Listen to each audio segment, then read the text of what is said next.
Hello there and welcome to the Audience Podcast. I'm your host, Craig Hewitt from Castos. In the last few episodes, we've talked a lot about this idea of cross-pollinating you and your brand and your ideas with other people's shows and their audiences. And today I have a special guest on, Kai Davis, to talk about being guests on other podcasts. So pitching yourself and getting on other podcasts in similar or related niches to your own as a way to spread the word about you, your podcast, your brand, your message to other people's audiences. I think this idea of leveraging other people's audiences and getting exposure to people outside of your normal sphere is a really powerful way to increase the reach of your podcast and your brand. And Kai has some really great tactical strategies that we can all follow to do this in a more effective and consistent way. But before we get into this episode with Kai, I want to share with you a really cool giveaway that we're running with our friends at Podcast Insights, Squadcast, and Headliners, probably three of my favorite resources in the podcasting space. Along with our partners there, we're giving away about $3,000 in podcast awesomeness, everywhere from subscriptions to Headliner and Squadcast to a really great course that the folks at Podcast Insights have put together for kind of podcasters, beginners, and experienced veterans. Head on over to castos.com/giveaway to enter for your chance to win as well. Again, it's about $3,000 of podcasting awesomeness, tools that you'll use for your show every week, and we're giving it away for free. Head over to castos.com/giveaway. And with that, let's dive into my conversation with Kai Davis. So Kai, can you explain to folks who don't know you, like what you do in the podcasting world? Absolutely. So my name is Kai Davis. I help podcasts I work with get more listeners for their podcast. And I also help my clients who might be podcast hosts, might be business owners, might be authors or entrepreneurs. I help them get onto podcasts as a guest. So I've been working with podcasts working professionally as part of my business since 2014, but I started playing around with podcasts with a friend, just recording one in my office back in 2011 or 2012. So I've loved the industry for almost a decade now. Holy crap. And it's been great just to grow along with it and help clients figure out, hey, how do I achieve these marketing objectives or achieve these business objectives with podcasting? I think, a lot of businesses are getting into podcasting. We like to use the term brand because I think certainly it doesn't have to be businesses. It can be religious organizations, sports teams, gamers. We have a lot of gamers on the Castos platform. And so we like to try to generalize it a bit to brands or organizations because it can be anybody. But from what you have seen, when people try to get on podcasts as guests and do it badly, what does that look like from your perspective, both as like a host of a successful podcast and like working with your clients and the things that have maybe not been successful from their end? Really, really good question. I think the first thing that comes to mind is a frustrating experience for everybody involved. If you were the owner of a podcast and you're getting guest pitches, but they aren't written that well, or the person isn't following up, or it doesn't really have a pitch, just says, I want to be on your podcast, end of message. It's frustrating for you as a host. You could have dozens of them in your inbox. And you flip over to like the brand or the individual who's saying, hey, I want to get on podcasts to share my message or grow my business or just connect with people. If you're pitching but don't really have a framework for it or know how to follow up or what to say, it too is frustrating. You're spending this time finding these podcasts, writing these emails, sending your emails out with hope and then nothing or an occasional no. So frustration is the real thing that comes to mind when you're trying to get onto podcasts as a guest, but it just isn't going well. Yeah, I can relate. I mean, we've done a bit of outreach for this show, for me getting on other podcasts to talk about kind of what we're up to with this show and with our brand. And when it fails, it is frustrating. I think anytime you kind of reach out to somebody in sales or propositioning kind of perspective and it doesn't work out, you're like, oh, geez, I'm the fat kid in dodgeball again. Here we go. And yeah, specifically about like reaching out and not hearing back. It's so hard, even when you don't get a no. In my experience with outreach, when I send that email and people write back and are like, no, not a fit, at least I know you closed the loop. But if I've just sent out those emails and I don't hear anything back, it's hard since you don't know whether you're pitching wrong or you're pitching the wrong podcast or your email client is broken. What does pitching right mean, do you think? I think it means being aware of the topics that are relevant for both the audience you want to reach and the podcasts you want to guest on. If I wanted to say, come on to this wonderful show, and I pitched you saying, hey, Craig, I've got a great topic about my new vegan cooking book. It would be like, yeah, okay, how is that relevant to the people listening to the show? How is this relevant to the people listening to the back episodes in a year? So pitching right really means approaching the process of guesting on shows with empathy for both the host and the audience. If you don't understand what that audience is looking for, what challenges they want to overcome, what information they're searching for, your pitch just isn't going to hit the mark. So with any podcast tour, either one I coordinate for myself or a client or one I advise on, I always try to start the process from understanding who we're looking to reach, understanding who those listeners are, and understanding what information those listeners are searching for, what, solutions to common problems, what challenges they're experiencing, or what quick fixes they're looking for to help them move forward. We get a metric ton of these pitches every day, as I'm sure anybody who runs any kind of successful podcast gets.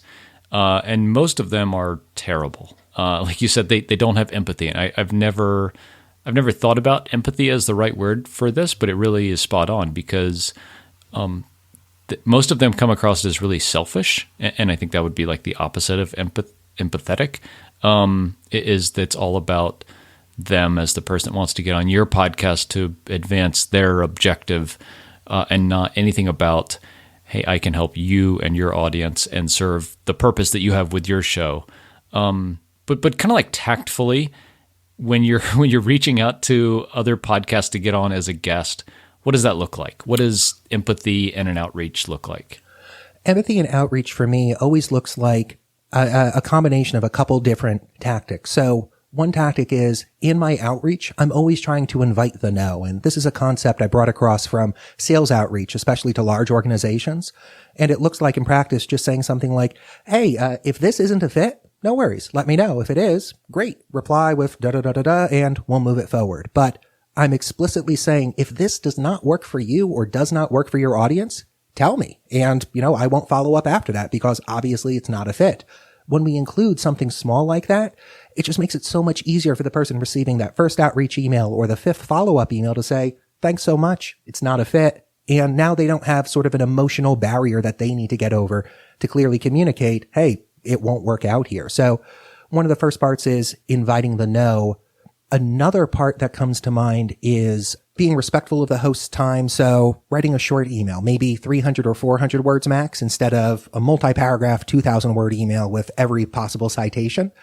It looks like investigating the website and the podcast for the host to see, okay, do they have other guests on this show? What topics do guests usually talk about? What are common questions that come up in the last 6 or so episodes from the description or the title or the transcript or the audio itself? So really putting yourself in both the shoes of that host. Okay, they have a podcast shaped like this. What would help them move it forward?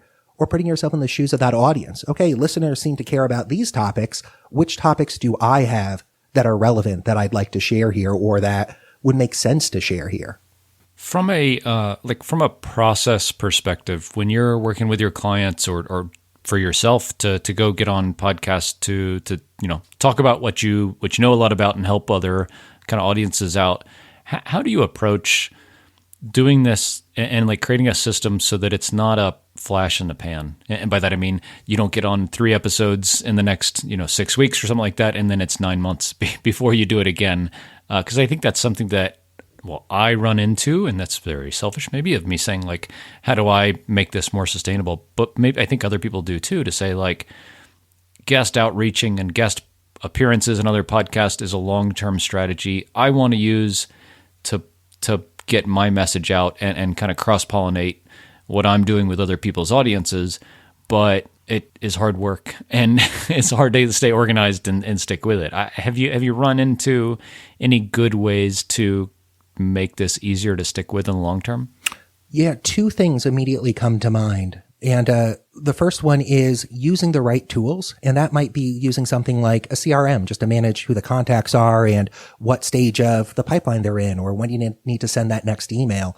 One of the major challenges I've always experienced, especially when I got started with podcast guesting, was trying to keep track of all of this myself in my head. And it quickly gets to be way too much to keep track of. So the first part of making it sustainable, delegate as much of it to a tool as you can. I love Pipedrive, pipedrive.com as a CRM. It's established. It's a great piece of software, and it works really well for just saying, okay, let me make this slow and sustainable and make sure I'm remembering who I need to follow up with.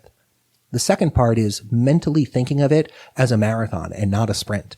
And that often requires answering some hard questions like, okay, month to month, how much time am I willing to put into this? Maybe I only have a free 2 or 3 hours per month and I need to split that up into both the outreach, the follow-up, and the recording. That means you might only get 1 episode out a month, which is absolutely fine if it's realistic. You might say, hey, guesting on podcasts, this is the thing that's going to make the boat rise. So I'm going to make sure I have 4 to 6 hours per week to invest into this. And that'll let you consistently follow up, consistently do outreach, and make sure that you're appearing on shows regularly. I too have run into that sort of peak and valley effect of guesting on podcasts, guest on 6th over here, guest on 0 for a few months. And it can be a bit frustrating or feel frictiony. Hey, I got started and then life happened and I wasn't able to guest anymore for a bit. But honestly, leaning into that is a good approach. There are effects from being consistent and appearing on a podcast, say every week or 2 or 3 per month. But if all you're able to budget for time-wise is 1 podcast per month and then a little bit of a break, doing it that way will still provide benefits compared to throwing it overboard and saying, hey, you know what? I can't do it at the level I aspire to or the frequency I aspire to. Better not get started with this at all. Kind of like flipping over to the other side of the experience. So you outreach somebody in a well-crafted email, organize things, and you're getting ready to get on the show. Being a good guest is a bit of an art, I'm finding. We have guests on this show that come in totally unprepared. We have guests come in that are super prepared and actually give us a document about how to interview them, which I think is a really interesting concept. When you are preparing your clients to guest on other podcasts, what are some of the things that you'd really try to make sure that you do to make them successful or set them up for success? One is identifying the topics we'll be pitching ahead of time and writing out a short briefing document or topic list just to say, okay, we're in alignment. These are the 4 things or the 6 things we're going to offer to these hosts. And these are topics that you, dear guest, know about. And so there's a confidence issue there. One is doing a bit of, I'll call it coaching, but that's not the perfect term for it.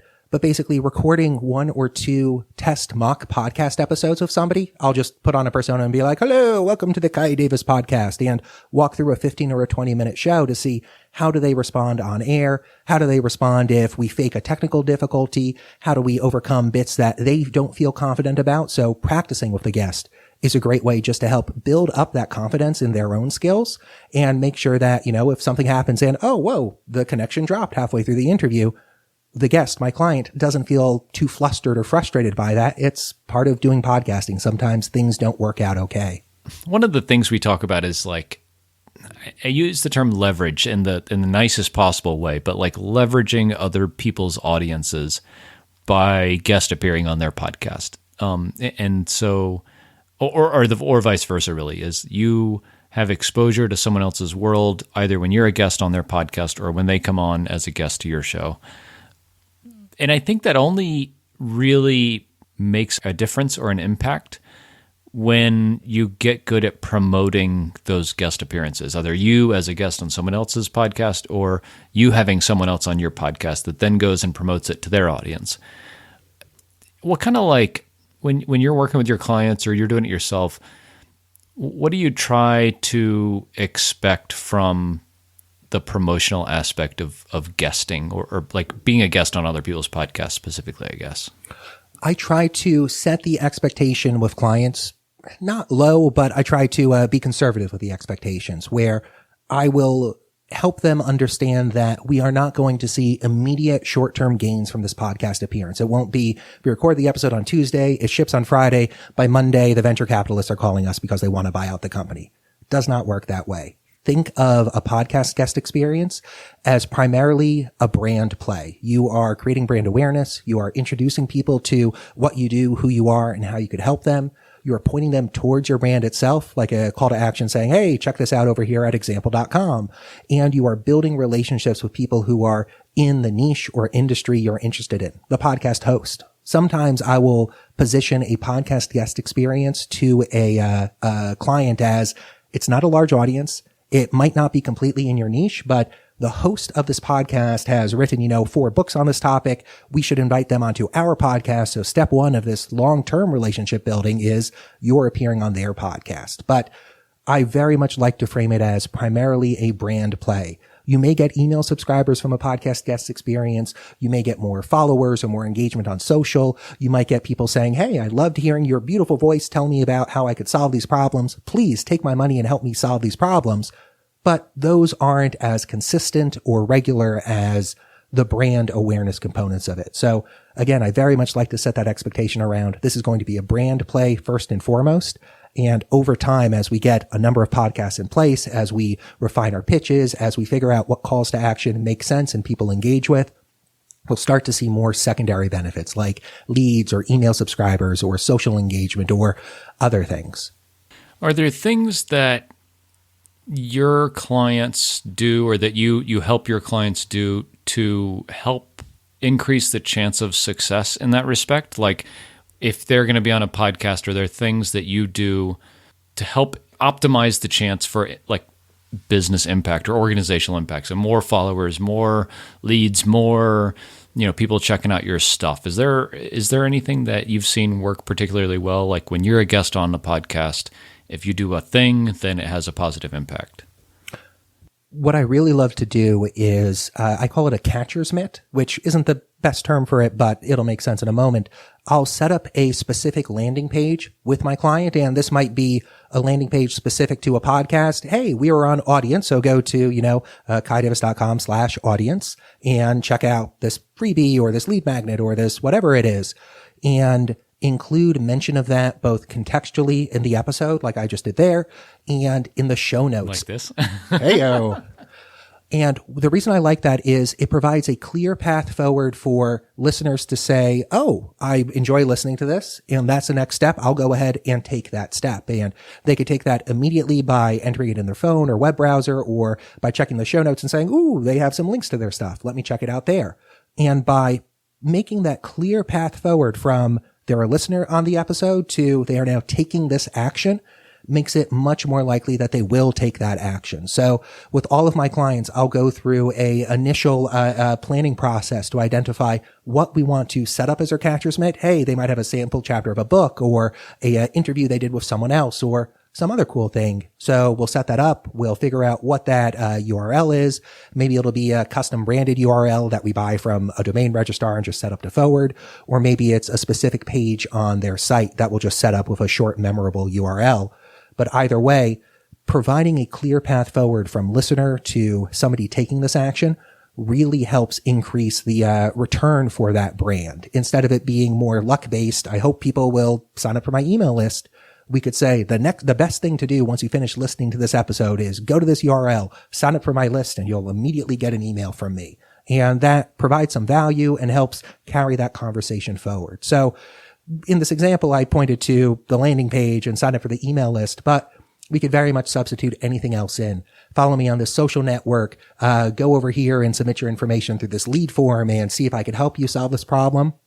We just want to make a clear path forward to catch, here's where the metaphor comes in, all that audience or those listeners that are coming towards us. So the better catcher's mitt we have, the better path forward for people, the more business return we'll see from an individual or a collection of podcast appearances. I think podcasters, kind of by their very nature, seem to be really outgoing people. We talk a lot, right? I think I'll record 6 podcast episodes this week. Hell yeah. But a lot of us are introverts by nature. And I think maybe that's kind of like part of podcasting is like I'm in my office on a computer and talking to you over the internet. And so I think that like part of people's hesitation with outreach is, like you said, it's a sales process, really. You're selling yourself and your brand and your ideas to someone else. And that's scary to a lot of people. Like I have a background in sales, so it doesn't scare me that much, but I'm also like an introvert, so it does scare me some.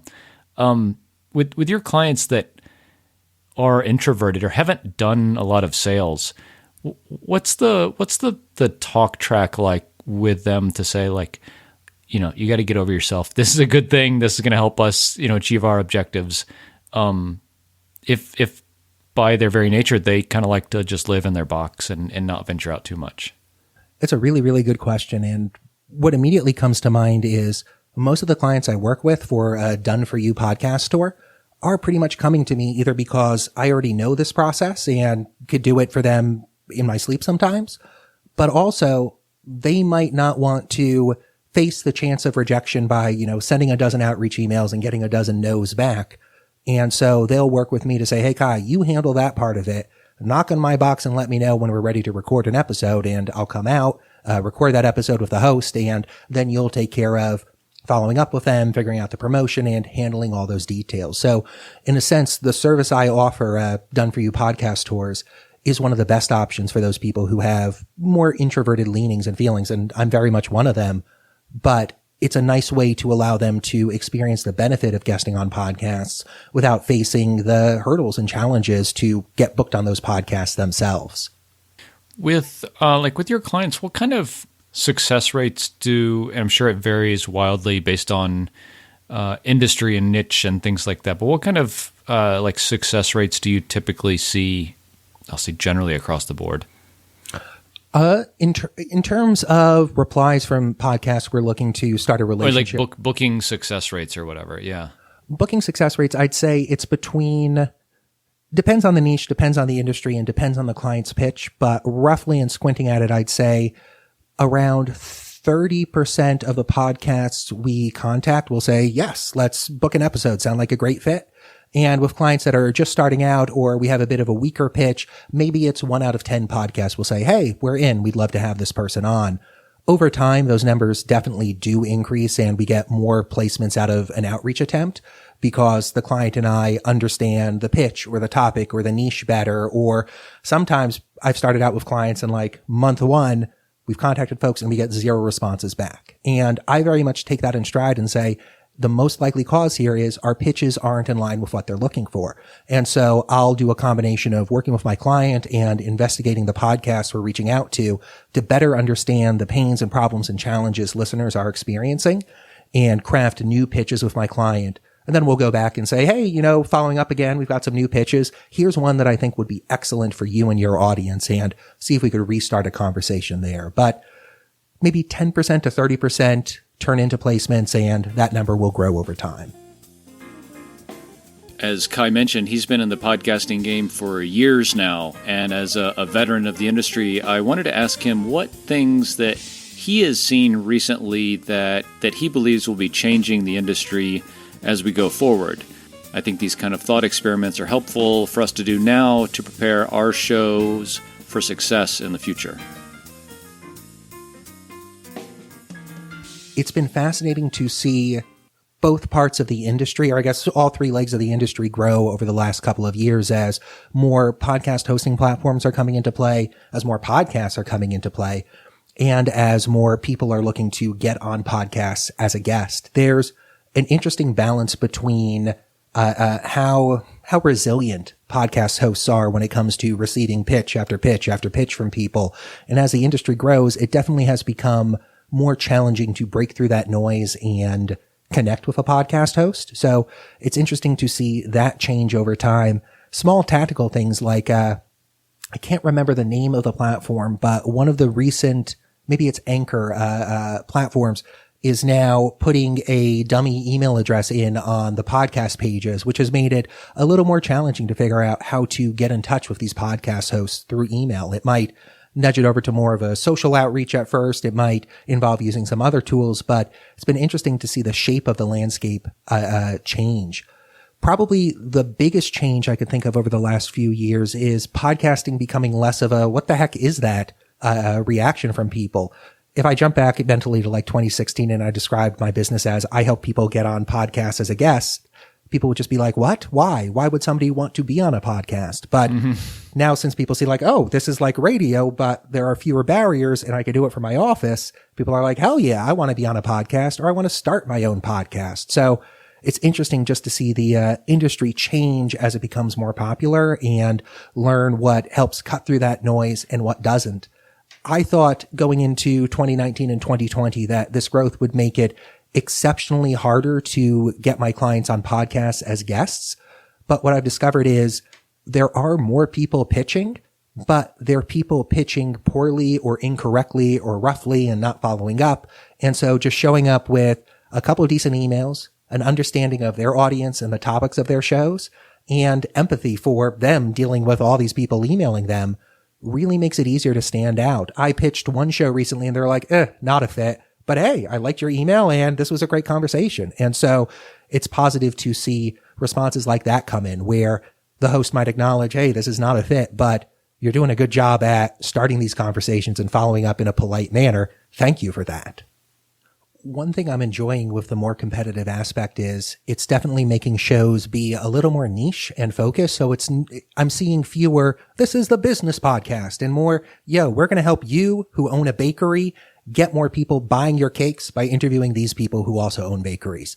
And I just love, as a listener and as somebody who works in the industry, more niche focuses, just saying like, hey, we're not going to be the podcast for everybody with a business. We're going to be the podcast for this tiny small sliver that turns out to be tens of thousands of people, and help them solve these problems or learn more about this. And I think that's one of the best ways to stand out as somebody either starting a podcast in 2020 or working on growing a podcast in 2020.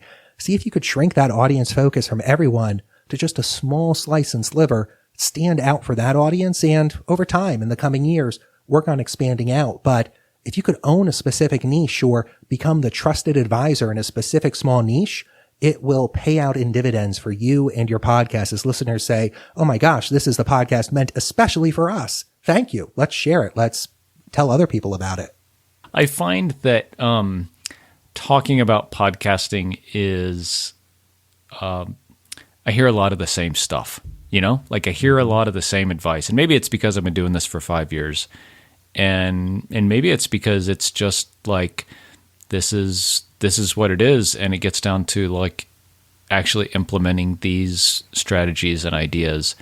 Do you feel like the knowledge you have about podcasting has evolved recently? Or do you feel like we're at this point of saying like, okay, this is a well understood process and problem and industry, and we just have to go execute to get my customers on as guests, or I need to create a better podcast by doing, XYZ that's more creative? Or I don't know. How do you feel about that? Curious to hear your opinion, because you've been doing this a long time, kind of like I have.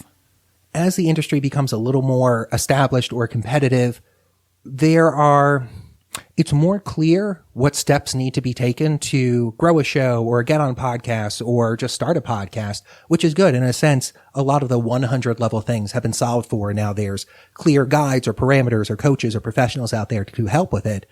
What I find a lot of learning opportunities in is when we start moving up to like the 200, the 300, the 400 level of this knowledge and starting to say, okay, all it takes is an email account and I can start pitching these shows. How do I stand out in this crowded marketplace? How do I have my podcast stand out when more and more people, I think 23 or 30% of America now listens to podcasts, about the same as percent that use Twitter.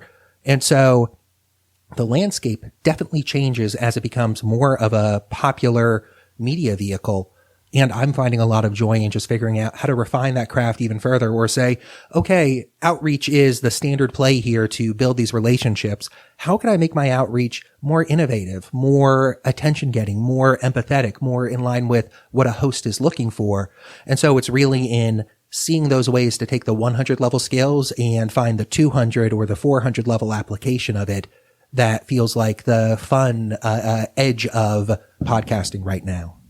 Yeah, I would agree with that. I would agree. I haven't thought of it in those terms, but I would agree that the simple problems have been solved. Hosting and RSS feeds and Spotify and all this stuff is not the problem anymore. It's how to create really interesting content, how to connect with your audience better. I think that's still the one thing that a lot of us struggle with, is like to create an interesting podcast is pretty straightforward. And then to grow and engage with your audience is still maybe it's the thing with like the biggest potential. It's that blue ocean, right? It's like I have 1,000 listeners, I could have 100,000 listeners easily. And so how do I get from there to there? I'm not going to have 100 times improvement in the quality of my show where my audio will sound that much better or something. I think the reach and the potential is in reach, is in exposure.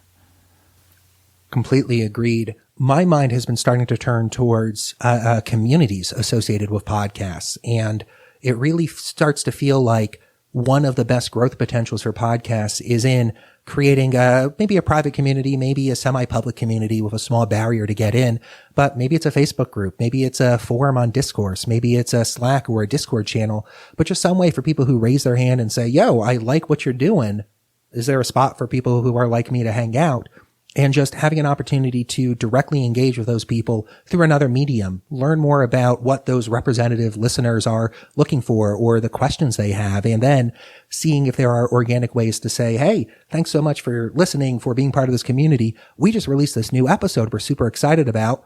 Would you be okay with telling a friend or three about it? And finding a natural symbiotic way to both provide value to these listeners in a community and have those listeners really become, as much as I dislike the term, brand evangelists or ambassadors of the podcast to say, yo, I'm a freelancer and I love this freelance podcast. Hey, you're a freelancer too. Check this out. I think it'll help your business. So that's an area that I feel is both fun and sort of untapped so far. Yeah, we had Jack Resider. I don't know if you listened to the Darknet Diaries podcast. We had him on a couple episodes ago, and he was telling the story of how one of his fans actually created a Discord channel or discourse group or whatever for his podcast. So it was like really organic, like second level organic. Like one of his fans created this, and now that's where I think a lot of his two-way engagement goes. He's really active on social media, but that's one-to-one a lot of times. But this is like a true forum where his audience created it for his show. And now this is the place where he goes to collect kind of feedback in mass about the podcast and connect with people in between episodes. That's really cool. Yeah. That is super cool. We have a pretty active Facebook group, and yeah, it's great. It's where a lot of our feedback comes, both like from a product perspective and for the podcast. People hearing, hey, I listened to this episode, I want to hear more about this, or they come up and they raise their hand and say, I have this problem, and so that lets us know, hey, this is something that we're not covering on our blog. This would make good content for a podcast episode. Maybe this is the kind of thing that can only be talked about in a podcast episode where we shouldn't be writing about certain topics, kind of like this. I think this is a soft topic that is better covered in the audio medium than in written form. Here's a question for you. How have you seen podcasts start to interact with email or email marketing? Starting up a list, are you seeing it as more of a common play these days or still a bit more uncommon for people to get into? Yeah, I think it has to do with how integrated the podcast is with the rest of the marketing efforts that someone is doing with their brand. We have a fair amount of customers who start a podcast and it's the only thing they do. And I think for them, it's a podcast-only play. So podcast-only, maybe they have a Facebook page or a Twitter account or something like that. But when you look at the brands that we work with, email is still amazingly, here in 2020, is king when it comes to engagement and the objective really of a lot, like the first touch objective of a lot of brands is, hey, go subscribe to our email list to get notified about every podcast episode or opt in for this thing or take our email course. I'm amazed that is still the big thing. I'm not amazed because I know it works really well and it's still a really effective way to reach people and communicate and engage. I'm amazed that we don't have a better thing, but as whatever society, email is still king. Not everyone is on Slack. Not everybody likes Facebook. Email is ubiquitous, and that, I guess that's the thing I would say is people that just start a podcast to talk about their favorite sports team or their favorite board game typically tend to just say, hey, this is where I'm communicating is on the podcast. People that integrate a podcast with their greater brand use email heavily. And I would say the other thing that we absolutely see is that carries over into how people use our platform. So we have a WordPress integration where you can connect your Castos account to your WordPress site through our Seriously Simple Podcasting plugin. Almost 100% of the time, people that have, I'll say, a strong brand and like a multi-channel brand have a WordPress site and use our WordPress integration. People who have, I'll say like a standalone podcast, don't have a site for their podcast and just use their, the page that we create for their podcast. That's definitely a pattern I see. And that goes to say, like, your podcast needs a home, and your podcast home is not Apple Podcasts. It's, myshow.com.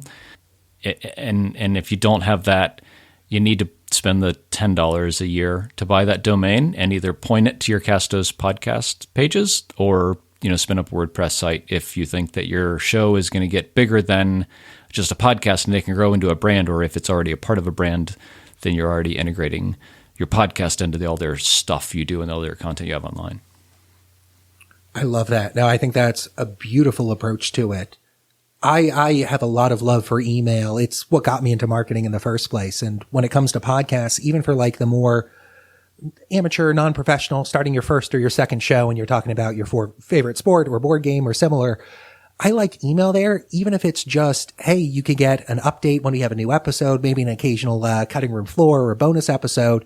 But even beyond that, starting to build that audience up strikes me as a great way to set up your next podcast for success. If you have your board game podcast and you get 50 or 100 people on the list who say, hey, I like getting these updates, there might come a point in time when that first podcast just has lived its life. You no longer play those games, or your co-host is moving on to something else. And having that email list makes it so much easier to say, okay, hey, we're starting a new show. And if you want to hear about it, hey, I'll send out updates here. If you don't want to, you can tap that unsubscribe link. But it gives you a nice amount of resiliency to be able to launch that next project with an already in place audience versus starting from square one. Yeah, I think it goes back a bit to the 201 or 301 level stuff you talked about before, that like creating an email list and a landing page and an opt-in offer and all these things are outside of the podcasting realm that we know of from the digital marketing world. But I think people that don't come from that world, from an offline business or from just a non-business perspective, aren't familiar with that stuff. So I think there's some education that we can do specific to podcasting around, if you want to up your engagement, email is still the best way. Here's how you set up an email campaign, ConvertKit or MailChimp or ActiveCampaign or whatever it is. What does the page on your site need to look like? What does engagement on email look like? I think those are all, specific to podcasts. Those are all things that we should be doing to help our audience. Awesome. Kai, for folks who want to learn more about what you do specific to podcasting and kind of reach out to chat more, what's the best place to connect? Absolutely. I'll rattle off a couple things, and they'll also be in the show notes. So if you want to say hey, or hey, I loved your conversation with Craig, shoot me an email at kai@kaidavis.com. If you are interested in how you could do your own podcast tour and get on podcasts, I have a book I wrote called Podcast Outreach, and that's available at podcastoutreach.com. And I write a daily letter for freelancers and consultants on how to get more leads for their business at kaidavis.com. All three of those are great spots to get in touch with me. Yep, we'll include links to all of those in the show notes for this episode. Kai, thanks so much for coming on. I really appreciate it. Hey, thanks for having me, and thank you to everybody listening. It's truly been a pleasure.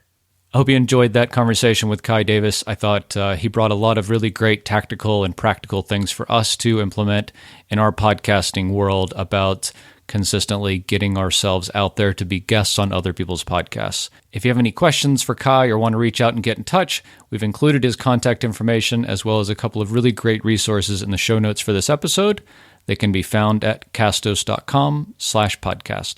If you've been enjoying the show, we would really appreciate sharing it with someone who you think would enjoy it as well. A fellow podcaster or someone that you know that might be looking to get into podcasting.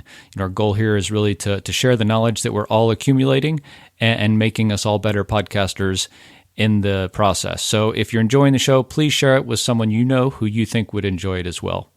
Thanks so much, and we'll see you next week.